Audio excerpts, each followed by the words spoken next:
mga kabaro. Adto ko kay Buson mga kabaro. Dahil pauwi na sila mga kabaro, inig dunggo na mo.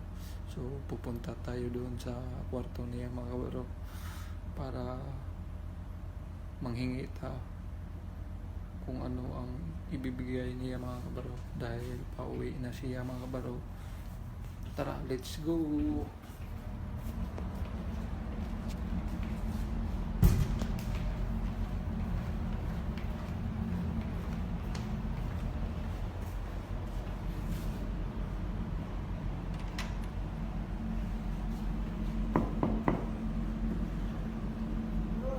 Boss, ano ibigay mo sa akin? Ito. Internet lang? Yung ano mo doon, yung sigrilyo doon. Yung sigrilyo, kanino yung nasa workshop. Itago ko to. Itago ko rin sa akin yun. Oh, sige. Yung tatlo yun. Ito, chocolate. Chocolate. Sino yan? Nakakakuan tayo.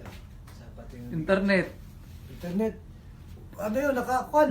Ah, nakaload na nimo? Di nakakuan sa... Oh, nakaload na. Ay, pasa lang na to na. Paso na ako no. Oh, sige, sige. Kuha na mo? Di, inig ko na lang, dunggo na lang Ito nimo. po na ito. Klaro yatin ng pana. Change. May pa klaro day. Pag next week man. Next week, di sila kaabot. Oh, mo Di po day. wala na. Sa pagbalik sa